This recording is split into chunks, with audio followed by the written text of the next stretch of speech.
It's just me today. I'm exhausted. I don't know about you. I think everyone is. Uh, and here I am yet again. And I've been like this my whole life. And, work isn't work. When work isn't work, it's dangerous because it can get in the way of the family. And because for me, this creative entrepreneur energy's got to have somewhere to go. I got to put something in every day. Write, think, read, talk, something, and get it out of my system. So I had this moment this morning. I got up not super early, but I didn't do my normal like full morning uh, imagination routine and the whole thing, but I did part of it. And so I took a walk and I thought, what's going on right now? What's going on with me today? And the feeling was, um, I'm tired and I don't want to do anything. And there's a lot to do. And I'm not going to be in a fear based place. And that's the key to it. And the fear based entrepreneur last mile, I think, is one of the hardest things to get rid of, to release. So I'm in the last mile connection, and I know it. And I know it. And it's this feeling of almost done, like done, not almost done, like done. They can't see it yet, but a lot of people can. And thinking of the Field of Dreams and the movie towards, I forget exactly when, but it was pretty far in the movie when Timothy Busfield, um, who plays the brother of Kevin Costner's wife, who I can never remember her name, she's a really good actress, looks at the field and says, "I don't see anything there. You're going to lose your farm, you idiot." And he's pleading with his brother-in-law. "I'm with the bank. We're going to foreclose. Wake up, wake up." And Kevin Costner is like, "No, no, you're asleep. I'm fine. I see the field." And they're sitting there, and the little girl, his daughter, says, "I know, Daddy. We'll just sell tickets." This is way later, like James Earl Jones, is already there, and it's like he's gone through the whole adventure, and they're there, they're done, it's done. But, and then all of a sudden, Timothy Busfield can see it. He's like, "I see it. I'm in. This is where I am." People are seeing it and saying, "Wow, I'm not ready." I got one guy who I know is going to say yes, and I won't take a no for an answer for something I want him to be a part of because there's nobody else in the world like him. And I've known him for a long time. And we don't know each other well, but well enough. So I refuse to take no for an answer. Now he can go away and say no, that's up to him, but I'm leaving him up on our site coming soon. And I think the best analogy I can express this as, any entrepreneur who's ever done anything knows what I'm talking about, where you're at the end and you just see it and nobody else can see it. And they're like, you got to quit. This is too dangerous. You're going to lose your house. You're going to like, no, no, I'm good. I'm good. I got it. I got it. I figured it out. Finally, that's where I am. And I'm like, well, should I go take a vacation? This is a vacation. Life's a vacation. Should I prioritize my family and my wife? Yes, absolutely. Should I completely not do anything for myself? No, I have to do something. I'm doing this. And I got a few other things today. And I got to deal with health insurance because I live in the United States. So we found a new broker. I hope, I think. I'm excited. I think we found the right person finally. It's years of trying to figure out. Anyways, that's a whole nother thing. The last mile connection in any entrepreneur venture or anything is when a lot of people give up. And it's in all the stories. People love telling this as a story, but haven't experienced it. I think that's one of the funniest things to see is when people post these quotes or repost them, but they haven't had the experience themselves. And I'm like, you don't really understand if you haven't been to the brink like I have. And anyone who's done anything entrepreneurial where you're almost out of gas, you are out of gas, frankly, out of gas. And and I'm good. And other people around you do too. Um, but the society in general, your market in general, no, not yet. It hasn't crossed, it hasn't leaped, it hasn't even um, had the overnight success. But being able to see it for me allows me time. So I can say, I'm okay. I'm okay. I'm not going to run out of money. I did it right. It's not built on quicksand. I didn't rush it through. I focused on the product. Quality product matters more than anything. And a product includes the market. You can't separate a product and a market, it comes together. When I watch the market come together into my product, me in my product, and that connection deepening in the world, then I know it's a last mile connection thing. I'm not figuring it out anymore. I'm done. The creative part of figuring out what is this? Who is it for? Why does it matter? What do I have to do next? Oh my God, how many years is this going to be? Is done. Not that it's going to continue like that. And it's a weird feeling because I've been living like that for so many years now that being almost done is done. Now there's some work I have to do on myself. That's the next phase. Not phase. It's not a phase. It's just part of the work. But I've got people, so I'm not concerned. This is the difference for me. This is the first time I've done this with a team that I wasn't even paying. First time in my life that I've done something like this with other people. I've always done it myself, but with people helping me and supporting roles of various sorts because they were getting something out of it. But I couldn't afford market rate because I don't take money. It's not the same. If you take money, you lose control. And then it's a different kind of entrepreneur venture. I didn't never wanted that. Um, I never wanted an exit. I wanted stability. Create something I want to be with, what I want to work in. I never had that because then I'd get in it and I'd be like, there's no job for me in this company. I worked myself out of all the jobs.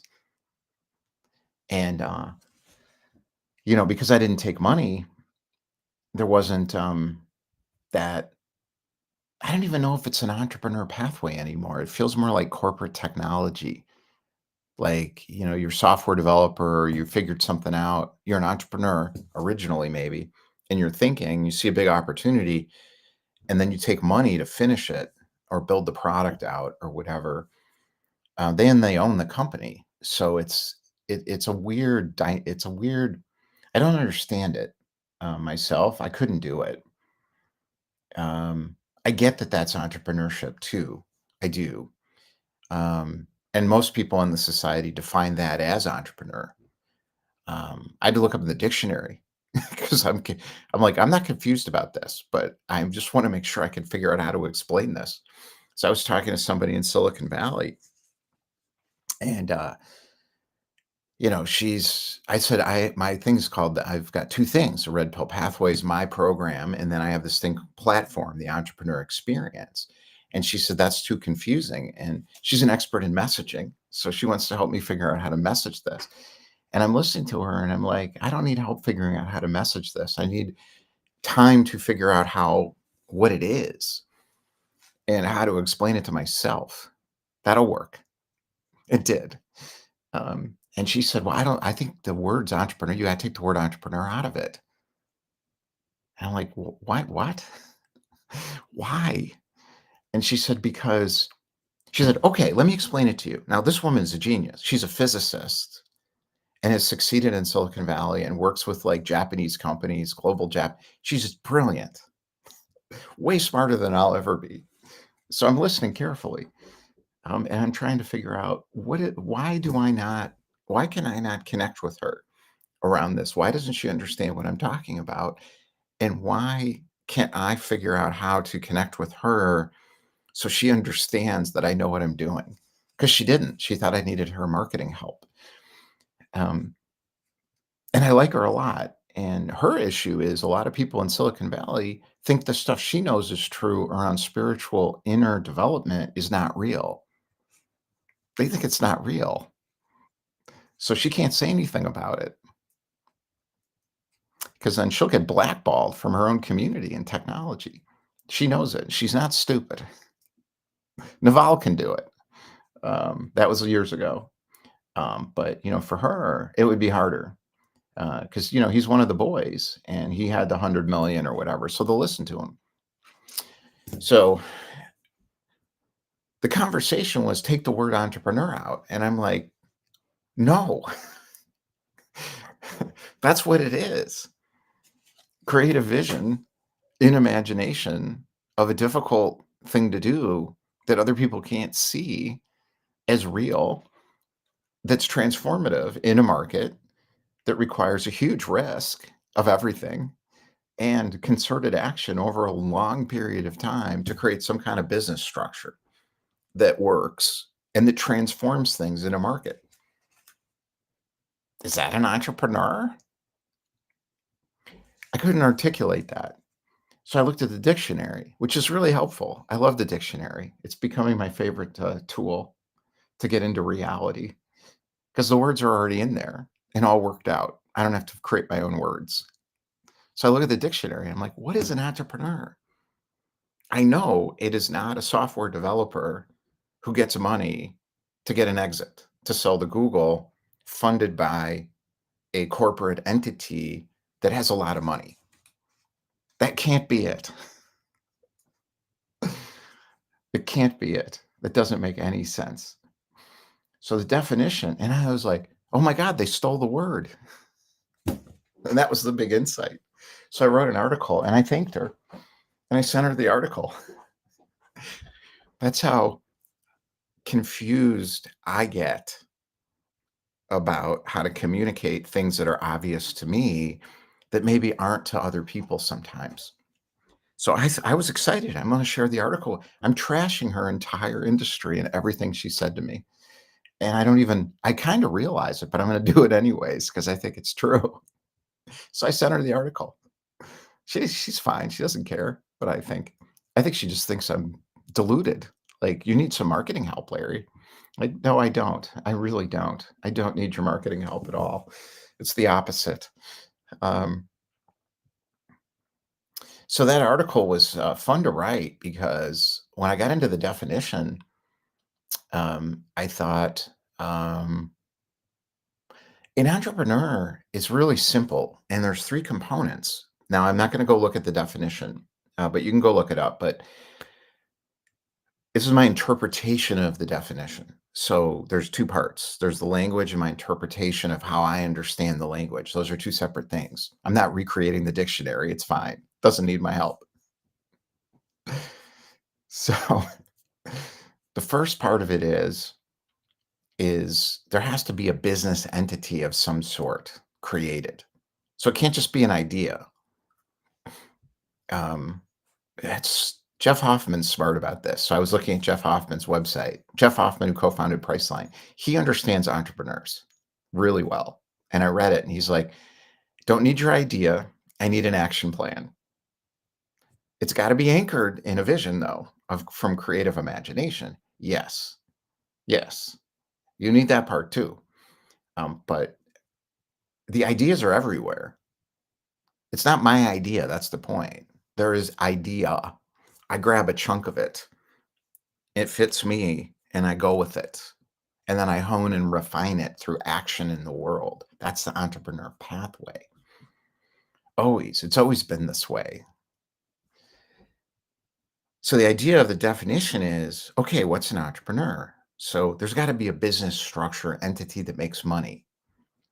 It's got to be profitable and make money. It's not just an act of art. on alone. It is an act of art, but that's not enough. That's an art project. Entrepreneur, you have to have a business structure that makes money, it's profitable. The second is there has to be a risk. Whose risk? Mine.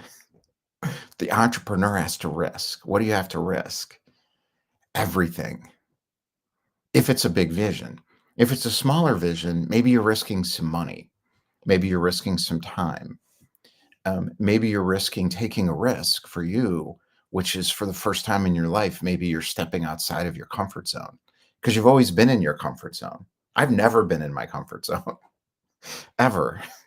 I don't even have one. But if you're in a comfort zone and you're used to that, for you, a huge risk is just to be uncomfortable for a long time. That's an entrepreneur risk to me. That's my interpretation of the word. So risk is critical. There must be a risk. For me, the risk is death, everything, destruction, running out of money, losing my family, losing that's my risk tolerance. Some's not quite to that degree. It doesn't have to be, but there must be a personal risk of the entrepreneur at stake. It has to matter. It can't be a little risk, you know, the toe out of the water, tipping around the pool to make sure it's warm. That's not an entrepreneur. You got to jump in. It's got to be cold and hurt. Hurt is good. Pain is good. You got to love pain, but you don't have to love the level of pain I love. That would be insane. The level of pain for you must feel as painful the level of pain of what I go through for me is. It must be a risk. The dictionary is pretty clear, risk. I'm just interpreting it now. You interpret it differently, maybe. The third component is, wait, what is the third component? I don't remember now. I wrote it in the article too, so I'm going to look it up again. This is important to me. I want to get this right. Definition of entrepreneur: a person who organizes. Okay, here we go. A person who organizes and operates a business or businesses taking on greater than normal financial risks in order to do so. Many entrepreneurs see potential in this market. That's Oxford Languages. There's other definitions. Like the dictionary, there's different dictionaries. Like some make more sense than others to me. That one isn't quite right to me. One who organizes, manages, and assumes the risks of a business or enterprise. This is Merriam-Webster. Entrepreneurship.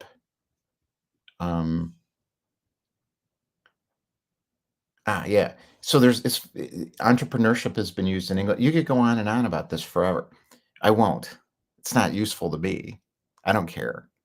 I'm using this to illustrate a point. So why would I go on and on? Well, because I do that. Because I want to talk about the last mile connection and that moment for me personally of what's going on our campus with this entrepreneur experience project.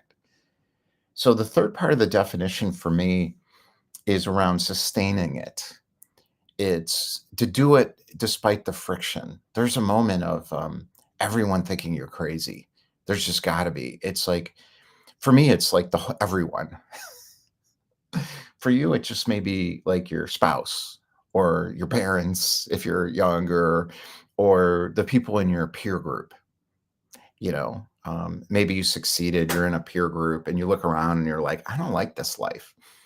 And you tell them and they're like, you're an idiot. You have everything you want. Why would you do anything? And you're like, but I don't want this. You're right. They're wrong. The entrepreneur makes the decision to lean into that friction. The person who does not succeed as an entrepreneur does not lean into that friction. So these three components, the business structure, the risk, and the ability to tolerate being different, the ability to tolerate the friction of the projections of other people saying to you, you're going to fail. That's a bad idea. Don't do that.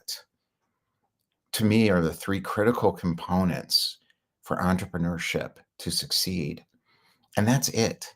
The rest of it's just societal circumstances. So the last mile connection remains to be finished. I've done a gut rehab. It's not easy to get the house ready for the new owner. In this case, it was me. I'll share how it's going and what's next. The last mile connection remains to be finished. There's a tech meeting tomorrow or today that I'm not even going to because I'll just confuse the meeting because I can't think linearly. I have no logical processor capacity. I'm probably 20%, bottom 20% in sequential sequencing understanding. It's a chip in the brain that I don't have, or it's very poorly developed. I've tried my whole life, can't fix this. Um, it's like going to someone who has Down syndrome and yelling at them, "Why don't you get it? Why don't you get it? Why don't you get it?" And they're like, "I'm happy, I'm fine. You're the one with the problem." Projecting onto me, my big heart is wide open, teaching my family how to have a big heart. That's Down syndrome people, I think, or people who are like this, that just have a big heart, but maybe their mind's all screwed up, right? They're there for a reason. They're there for a reason. And everyone's projecting on it. No, be smarter, be smart. No, why would anyone do that? Well, used to, not anymore. People are more understanding now of this. Same, but not with me. So people are projecting onto me. Why can't you understand it's Tuesday, not Thursday? I can't remember. It's a lot of psychic energy for me to remember what day it is. What am I supposed to go? So I've learned I have a calendar. I'm very organized. I had to learn, or I wouldn't be able to function. But I can't function in a system because I get overloaded instantly with other people's, they come in the room. I've been in these meetings when I was doing sales for other people, business development, and everybody would be go, here's what we're going to do. We're going to go dot, dot, dot, dot, dot, dot, dot, dot. And everyone's writing it down and then they get up to leave. And I'm like, wait a minute, what did you say? You could get away with that if you're in charge. If it's your company, you're the entrepreneur, you're the Elon Musk, you're the whatever. They don't have this problem. They don't have a logical processor problem. Believe me, the opposite. Their capacity, it's huge. Mine's the opposite. I have another area of expertise that they don't have. In the creative thinking, maybe they have it. I don't know these people. All I know is I got my thing, they got their thing. And I relate to a lot of their stuff and others I don't. What I don't relate to is I sit in a meeting and everybody goes, I'm gone. I can't follow it. I don't care. I don't care anymore. It doesn't make any difference, but it has an impact on other people, particularly my spouse. So I have to learn how to manage myself with that. So I'm not going to that meeting today, but I've got people who I can trust and I'm not paying them and it's not organized. I'm not organizing it. I just set an intent around what I want to have happen, which is we've got a very complicated integration with Welo, which is a video metaverse platform owned by a phenomenal guy who's a real entrepreneur, innovator, who's had a past track record of software technology company success and exits. And he led us in his pilot program. God bless him. Well, now I'm paying. So I had to say, hey, I need some help. We wrote a whole requirements document to get this finished. And this is a great company, this company, Welo. It's incredible. It's a big deal to me. And I think for everyone, you'll see. But this video metaverse stuff is fabulous, but it's very complex technically. And the integration with Go High Level, which is a great platform too, very complex. I can't do any of this stuff, and I can't even help people figure out how to do it. That's how addled my logical processor ability is.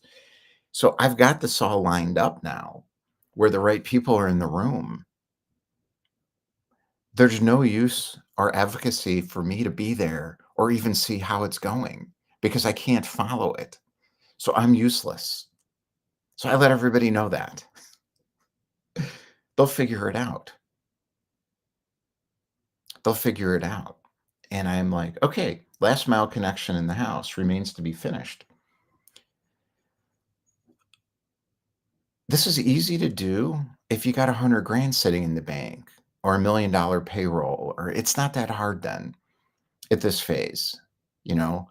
But when you don't and you're bootstrapping it, this is hard because it's your risk. It's not their risk, it's my risk. I own the risk. That's my responsibility too. It's my responsibility to make sure this gets done right. So I'll check in on Friday. How'd it go? And I have to listen. Now I can see if something went wrong. I can't figure out how to fix the thing that went wrong, but I'll know if something if everyone's confused after that meeting, I'll know we're not done. We won't be done in first week of January. It's all right. Ah, um, that's the hard part. So dealing with fear is key with the last mile connection. I lived in a studio apartment for over a year in the Gold Coast, downtown, in an efficiency with my wife. And it was brutal after a while because this was a fear based decision that was turned out to be smart to build, go do a gut rehab of a house in the city of Chicago on the north side in a hot up and coming neighborhood that I got in before anyone knew what it was. And I used to say, they'd say, "Where do you live?" And I say, "I live in Roscoe Village." They're like, "Where is that?" I say, "Okay, got it. Another one that doesn't see what's coming." I love this. Like for real estate, it's great. I'm not a real estate investor, but I bought my first condo in the city in the South Loop. Same thing. Like, where you live? Where you live in the South Loop? Isn't it dangerous? Like, no, it's awesome. They're like, yeah, but isn't that where the all the homeless people are and the mission and the I'm like, yeah, that's fine. Like, wait, what? You live? The condo was like 130 grand. I bought a I bought a one bedroom condo for $130,000 in the city of Chicago. I've been trading that money and equity up ever since. That's how you do it in real estate, unless you want to flip houses or now you can't even get in. So I wouldn't even live in Chicago if I were you, if you don't have any money. Yeah, there's plenty of bargains in Chicago. Looking for cool areas that you like, that you want to live in. Be open minded. That's it. They're there. It's not over. Although it's a mess. We were talking about the mayor last night. Oh my God. I'm getting distracted. No, I'm really not. The whole point was being in that last mile of being in that house, not being able to move in. It was done. It was framed out. We got it for land $356,000 for what sold for in the high eights way back. And we got in because I was terrified that I'd never be able to get in. So fear-based decision turned out to work out okay because this was back in the mortgage crisis days. So that was what 2008. And I'm like, we're never going to be able to afford a house in the city. The prices will be too well. They are too high now, at least in the neighborhoods that people like to live in. I never pay any attention to that stuff. If you do, you're going to overpay. If you don't pay attention to the beliefs about what's good and what's bad, you won't overpay. You'll get a great bargain, have a great lifestyle in a cool neighborhood. It's still true. I know it's true. Hopefully, they don't screw it up, which I think the government is going to do everything in their power to do. So we got to kick them out. I don't live in the city anymore. I live north of the city, but that's my little rant. We were talking about real estate last night because people I was known for a long time know a lot about real estate, a lot, and how it works and what's going on with it. And I was like, oh, I cannot believe you guys screwing this up this badly where I live. Not where I live, but in the city of Chicago. But anyways, it worked out for me because I got in early. No one knew what the neighborhood was, bought a loft condo. And then the nightmare of my life with this gut rehab project was horrible experience because I didn't have the money to hire the right kind of developer and I didn't understand what I was doing. So I hired a construction manager that almost knew what he was doing, almost as dangerous. And somebody explained it to me later. Another guy that I used to race sailboats with, who owned the sailboat I raced on, he's a real estate developer, very successful, very successful. He said, "You kept writing checks, didn't you?" I said, "Yes." He says, "You don't do it like that." I said, "Uh-oh." He said, "Yeah, Larry, we need to have a talk." And he explained to me how it works. I didn't understand. They'll just keep showing up if you write them a check. He says, "There's all kinds of things going on behind the scenes you don't understand that they do. It's a rigged game in their favor." Like, I know, I noticed. Meanwhile, we can't move out of this damn apartment and into our house. He says, "Yeah, it's the end. The punch list, it's called. The punch list. You're not their priority anymore. They've moved on until they can't sue you." So he showed me how it works. I forget the term, but when you're finishing a house, it doesn't matter. Basically, you're selling the contractor that built it is saying, "I can't sue you. I'm done." And you're like, "But it's not done." And they're like, they want their money. So stop writing checks. They're playing the law in their favor, and they know they can put a lien on your property if they don't get paid. So the government has allowed them to legally protect themselves against people who don't pay them as contractors. They were taking advantage of me. I didn't understand what was going on. Um, so I fixed it, and then we moved in because the damn thing got finished. Um, and it's the same here. Now the difference is these people don't work for me, and I care about them, and I want them to get what they want to get from this because they're here for their own reason. And that's the point of what I'm talking about right here is that's what's new with what I'm doing. And I know it and I'm excited about it. And, I've done a gut rehab. Let's see what else. I'm almost done. Most entrepreneurs, coaches, and service providers spent money with gurus that steered them down the wrong path. Does my real estate analogy start to make more sense now? Think about that. How much money have you spent on coaches? The lessons bear fruit either way. Yeah, me too. 150 grand later. That's the coaching, not the real estate. That was a lot more. That was $356,000, but I made plenty of money at the end. It was fine, but I almost lost everything in that. I could have lost everything because of these assholes. I'll share how it's going and what's next. It's going great. What's next is done. All right, that's the end.